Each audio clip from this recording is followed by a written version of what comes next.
रहीम अस्सलाम वालेकुम नादरीन, आप यूट्यूब चैनल देख रहे हैं। मैं इमरान खान हूँ। भारतीय वज़ीर आज़म नरेंद्र मोदी ने दुनिया भर के रहनुमाओं से रब्ते करना शुरू कर दिए हैं। भारतीय वज़ीर ख़ारजा भी ये कर रहे हैं। पाकिस्तानी डिप्टी वज़ीर आज़म और वज़ीर ख़ारजा वो भी दुनिया के मुख्तलिफ जो वज़राए ख़ारजा हैं उनके साथ रब्ते कर रहे हैं और अपना अपना मौक़िफ़ पेश कर रहे हैं। न्यूयॉर्क टाइम ने भी ये रिपोर्ट दी है कि भारत अब हमला करने का फ़ैसला कर चुका है और वो बहाना ढूंढ रहा है कि पाकिस्तान के ऊपर अटैक किया जाए। दुनिया को उन्होंने अपने अज़ाइम बता दिए हैं। भारत का मौक़िफ़ सिंपल है कि जो दहशतगर्दी भारत के अंदर होती है उसके अंदर पाकिस्तान मुलव्वस है। उनका ये कहना कि माजी में हम बहुत सारे सबूत दे चुके हैं और ये हमला हमारी इन्फॉर्मेशन के मुताबिक पाकिस्तान ने प्लान किया और वो पाकिस्तान को ब्लेम कर रहे हैं। दूसरी जानिब पाकिस्तान का मौक़िफ़ ये है कि ये भारत की जानिब से एक फॉल्स फ्लैग ऑपरेशन है। वो पाकिस्तान का पानी भी रोकना चाहता है और पाकिस्तान को दबाना चाहता है। पाकिस्तान खुद दहशतगर्दी से मुतासरा मुल्क है और ख़ुद पाकिस्तान दहशतगर्द नहीं है और इस वाक़े में हमारा कोई ताल्लुक़ नहीं है। अगर कोई गैर जानिबदाराना इंक्वायरी करवानी है तो वो करवा लें। अब इसमें अमेरिका और चीन, रशिया, ये बड़े बड़े मुल्क हैं, यूरोपीय यूनियन, ये किसके साथ खड़े हैं? तो सिंपल ये है कि ये अपने आप को न्यूट्रल रखेंगे लड़ाई की सूरत में और सिर्फ जंगबंदी की कोशिश करेंगे सर्टन टाइम पीरियड के बाद। और भारत को इतना ही चाहिए, यानी भारत ये चाहता है कि पाकिस्तान के साथ कोई एक आधा मार्का वो कर ले और उससे उन्हें पॉलिटिकल पॉपुलैरिटी मिल जाएगी, नरेंद्र मोदी का नाम बन जाएगा। चाइना की तरफ वो मुंह नहीं करते, चाइना उनको फेंटी लगाता है। जब कभी चाइना की तरफ मुंह करते हैं तो ऊपर जो फिंगर एरिया है वहाँ पे उन्हें बहुत मार पड़ी है इंडिया को, और एक दफ़ा नहीं कई दफ़ा मार पड़ी है। पेंगोंग लेक पे उनको बहुत मार पड़ी है। वहाँ पहाड़ों पे ये दिन रात मार खाते हैं और वहाँ पे जो चाइनीज़ फ़ौजी हैं, क्योंकि वहाँ पे हथियार नहीं है ना, गोली नहीं चल सकती, तो वो डंडों के साथ इन्हें मारते हैं। तो भारतीय फ़ौजियों का और चाइनीज़ फ़ौजियों का कई मरतबा टकराव हुआ लद्दाख के इलाके में और वहाँ पे चाइनीज़ फ़ौजियों ने काफ़ी फेंटी लगाई है। उनके पास बड़े जदीद तरीके हैं मारने के। फिर आपको पता है वो मार्शल आर्ट के एक्सपर्ट भी हैं, उन एरियाज़ के लिए ट्रेंड भी हैं। तो भारतीय फ़ौज के लिए वहाँ अक्सर बड़ी मुश्किल रहती है। अब पाकिस्तान क्योंकि निस्बतन छोटा मुल्क है और आजकल पाकिस्तान के अंदर हालात दो वजूहात हैं, बहुत ख़राब हैं। एक तो पाकिस्तान में अंदरूनी तौर पे दहशतगर्दी है, पाकिस्तान की मईशत बहुत ख़राब है, तो ये दो चीज़ें ऐसी हैं कि फिर आप जंग में नहीं जा सकते। तीसरा एक बड़ा एलिमेंट ये है कि पाकिस्तान की जो फ़ौज है उसमें और पाकिस्तान की आवाम में दूरियां पैदा हो चुकी हैं। मिसाल के तौर पे यहाँ पे मैं एक स्टेटमेंट सुन रहा था। ये स्टेटमेंट खैबर पख्तूनख्वा असम्बली में एक रुकन असम्बली ने दिया है। वो क्या कह रहे हैं ज़रा ये अगर आप खुद सुनेंगे तो आपको आइडिया हो जाएगा कि इस वक्त हालात क्या है। ये सुने ज़रा आप। पिछले दिनों में हमारे गांव से एक बंदा जा रहा था इस्लामाबाद। उसने कहा है, मुझे एक बंदे ने चर्च इंटरचेंज में हाथ लगाया कि आप, मैं उसके लिए रुक गया। जब मैंने उसको बिठाया, पहले उसने कमीज निकाला, नीचे वर्दी थी, फिर शलवार निकाला, नीचे पतलून थी। उसने हाफिज साहब को गालियां दिखाई कि जी लोग हमें गाड़ी नहीं रोकते, गाड़ी। मैं कहता हूं आए वर्दी में और इस सदर में फिरें, आए किसी खाने में फिरें, आपको पता लग जाए कि आपने पाकिस्तान में कितना नफरत बोया है। ये एक रुकन असम्बली जो है खैबर पख्तूनख्वा में बता रहे हैं कि जो फ़ौजी हैं वो यूनिफॉर्म के अंदर मूव नहीं कर सकते बहुत सारे एरियाज़ में, और वो नफ़रत इसलिए है कि फ़ौजी क़यादत ने पाकिस्तान के अवाम का मैंडेट चोरी किया, सबसे मकबूल लीडर को जेल के अंदर रखा, लोगों को जबरी तौर पे लापता किया और अपने मफाद के लिए पाकिस्तानी अवाम के मफाद को कुर्बान किया। और ये वजूहात हैं जिनकी बिना पर पाकिस्तान के लोग नाराज़ हैं। ये इसी नाराज़गी का जिक्र कर रहे थे। तो जब ऐसी नाराज़गी होगी तो फिर ज़रा मुश्किल रहता है। भारत, नरेंद्र मोदी जो है वो राब्ते कर रहे हैं। साथ ही भारत ने एक और कदम उठाया, वो बड़ा कदम है। भारत ने फ्रांस से मज़ीद 26 राफेल तैयारे ख़रीदने का फ़ैसला कर लिया है। वो ख़रीदने जा रहा है। देखें 36 राफेल तैयारे भारत ने पहले लिए फ्रांस से। ये डुअल इंजन वाला बड़ा तगड़ा जहाज़ है। पाकिस्तान के बाद F-16 थे तो हमें एक एज हमेशा से हासिल रहा भारत पे फ़ज़ाइया के हवाले से। फिर हमने चाइना के साथ मिलकर JF-17 थंडर बनाया, फिर उसकी एक जनरेशन, दूसरी, थर्ड जनरेशन, ऐसे हम उसमें अपने आप को डेवलप करते चले गए। तो JF-17 थंडर भी एक अच्छा तैयारा है, एक अच्छा फाइटर जेट है। लेकिन ये जो रफ़ाल तैयारा है ये बड़ा ज़बरदस्त तैयारा है, ये भारत ने लिया जी, और ये टक्कर का तैयारा है। यानी अब अगर देखें तो भारत जो पीछे था पाकिस्तान से एयरफोर्स के मैदान में, अब भारत उतना पीछे नहीं है। भारत के पास वो तैयारे मौजूद हैं जो उन्हें चाहिए थे। और पिछली मरतबा जब इंसिडेंट हुआ पुलवामा का, पाकिस्तान ने 2 तैयारे भारत के गिराए तो उन्होंने बड़ी हंगामी बुनियादों पर फिर फ्रांस से ये तैयारे लिए थे। अभी तक इन तैयारों से उन्होंने लड़ाई नहीं की, लेकिन ये तैयारों के साथ वो कुछ ना कुछ तो करेंगे। 36 उन्होंने पहले ले लिए हैं, 26 का उन्होंने मजीद ऑर्डर कर दिया है।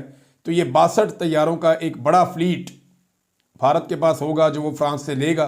तो ये बता रहा है कि भारत लड़ाई करना चाहता है, वो एक जंगी जनून में मुब्तला है और उसके दिमाग में ये चल रहा है कि पाकिस्तान। और देखें, जब भी कभी इस तरह के हालात पैदा किए जाते हैं ना, तो बड़े बड़े दिफाई सौदे होते हैं। जंग का माहौल बनेगा तो जंगी साजो सामान आप लेंगे ना, वरना तो आप ले नहीं सकते। और दुनिया के अंदर जो सबसे बड़ा कारोबार है, तगड़ा कारोबार है, वो जंग का कारोबार है। आपको हथियार खरीदने में आसानी रहती है अगर आप जंग जैसा माहौल बना दें तो। यानी पाकिस्तान की मिलिट्री के बजट के बारे में आप पूछ नहीं सकते जब तक पाकिस्तान में दहशतगर्दी है या जब तक इंडिया का खतरा है। ये दो खतरे टल जाएं तो फिर आप कहेंगे यार इतना पैसा यहां लगा रहे हैं, तालीम पे लगाओ, हेल्थ पे लगाओ, सड़कों पे लगाओ, इंफ्रास्ट्रक्चर पे लगाओ। तो जब तक जंग का खतरा रहेगा तब तक आपकी जेब से पैसा निकलता रहेगा। ये इंडिया में भी होता है, ये पाकिस्तान में भी होता है।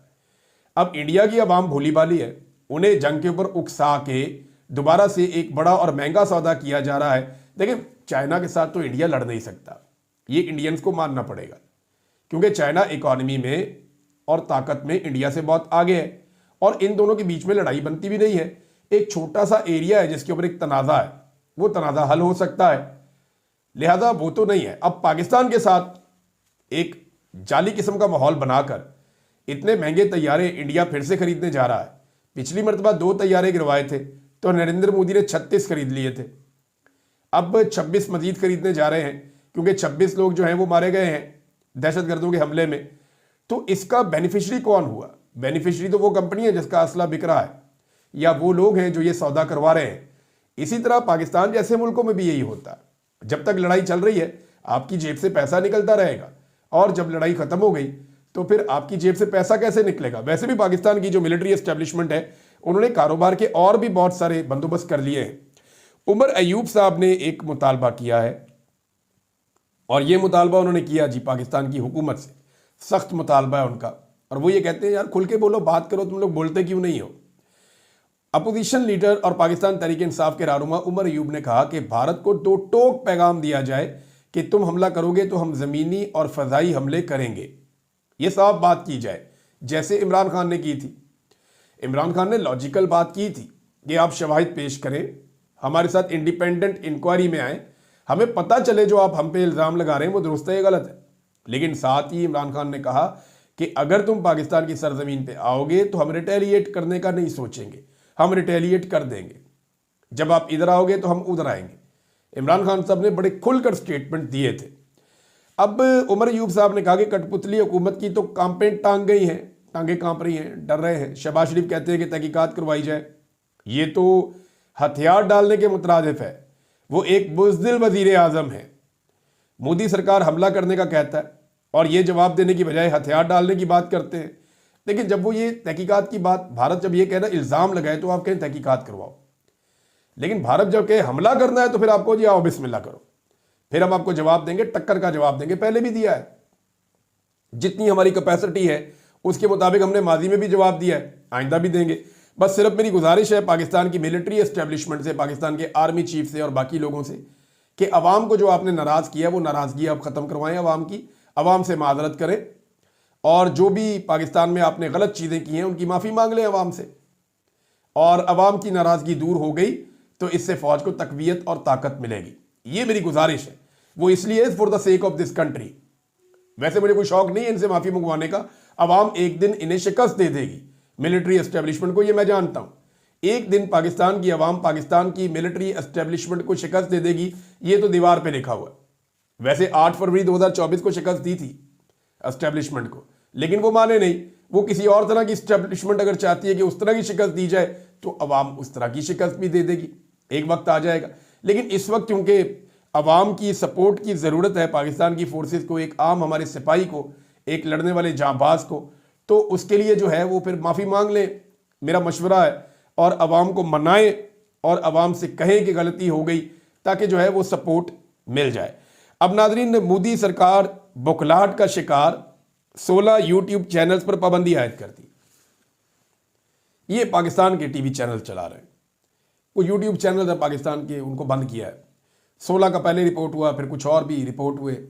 तो वो लगातार बंद करते चले जा रहे हैं, क्योंकि पाकिस्तान के अंदर जो मीडिया है वो भारत में बंद किया जा रहा है, भारत का जो मीडिया है वो पाकिस्तान में बैन किया जाता है। ये पुराना एक सिलसिला चल रहा है। लेकिन एक बड़ी इंटरेस्टिंग जो बात है वो ये है कि बौखलाहट का शिकार, अगर तो यूट्यूब चैनल्स को बंद करना, सोशल मीडिया को ब्लॉक करना, इसका मतलब है बौखलाहट का शिकार होना है, तो भारत तो बौखलाहट का शिकार हुआ अभी 24 घंटे पहले। पाकिस्तान तो जो रियासत है पाकिस्तान की या इदारे हैं, हुकूमत है, वो तो गुज़िश्ता 3 साल से बौखलाहट का शिकार है। पाकिस्तान में लगातार सोशल मीडिया पे क्रैकडाउन किया जा रहा है, पाकिस्तान में लगातार सोशल मीडिया को ब्लॉक किया जा रहा है, फायरवॉल लगाकर अरबों रुपए खर्च करके पाकिस्तान में लोगों को रोकने की, उनकी आवाज़ को दबाने की कोशिश की गई है। और इसके अलावा एक बड़ी एप्लीकेशन है ट्विटर, उसको पाकिस्तान में बाकायदा ब्लॉक कर दिया गया है। और मज़े की बात आप ये देखें कि पाकिस्तान में ट्विटर ब्लॉक है, उस पर VPN लगा के ये खबर दी जा रही है कि जनाब भारत ने घबरा के कुछ यूट्यूब चैनल जो है वो ब्लॉक कर दिए हैं। अंदाज़ा कीजिए आप, खुद सोशल मीडिया ब्लॉक करके VPN लगा के हम ये बताते हैं कि भारत ने सोशल मीडिया ब्लॉक कर दिया है। ये है जनाब हकीकत। तो अपने खिलाफ बात कोई भी नहीं सुन सकता, कोई भी बर्दाश्त नहीं करता, चाहे वो भारत हो चाहे वो पाकिस्तान हो। भारत ने तो पाकिस्तान के चैनल बंद किए, पाकिस्तान ने पाकिस्तानियों के ही चैनल बंद कर दिए और उन्हीं के ऊपर फायरवॉल्स लगा दिए। मेरे यूट्यूब चैनल को देखने के लिए लोग पाकिस्तान में VPN यूज़ करते हैं, उसके बगैर देख ही नहीं सकते। अब जितने लोग VPN यूज़ करते हैं उतने ही देखेंगे ना, उनसे ज़्यादा तो नहीं देख सकते। तो ये सिलसिला चल रहा है जनाब, और हमने रोला डाला हुआ है कि जनाब भारत ने बंद कर दिए, तो हमने खुद क्या किया, हमने खुद भी वही काम किया है। अब नादरीन, एक और ख़बर है, वो शरीफ ख़ानदान ने तो जवाब देना नहीं है, तो किसी को तो जवाब देना पड़ेगा। तो पाकिस्तान तहरीक-ए-इंसाफ की क़यादत ने जवाब देना शुरू किया है इंडिया को, और तगड़ा जवाब दिया है। यानी कुछ नून लीग के लोग भी जवाब दे रहे हैं, लेकिन शरीफ ख़ानदान जवाब नहीं दे रहा। और उसकी एक वजह जो है शहजाद अकबर साहब ने कल बताई कि मरीम नवाज साहिबा जो हैं या नवाज शरीफ साहब जो हैं, ये नवाज शरीफ साहब को इस्तेमाल किया जा रहा है एस्टेब्लिशमेंट की जानिब से कि वो मोदी से कोई बातचीत करके जंग को रुकवाएं और अपने ज़ाती ताल्लुकात को इस्तेमाल करें। अब आलिया हमजा साहबा कहती है कि मैं अर्दली हुकूमत को कहूँगी कि सिर्फ ये सोचकर इंडिया को जवाब दे दें कि सामने PTI के कारकुन खड़े हैं। चलो इंडिया को जवाब नहीं दिया जाता तो एक लम्हे के लिए सोचें कि ये PTI है, क्योंकि PTI को तो आप सारे जवाब देने के लिए आ जाते हैं, तो इंडिया को क्यों नहीं आप जवाब दे रहे। तो शरीफ खानदान को गैरत दिलाने की उन्होंने कोशिश की है, लेकिन कुछ बोलें तो सही, आपके सरहदों पर जाने का वक्त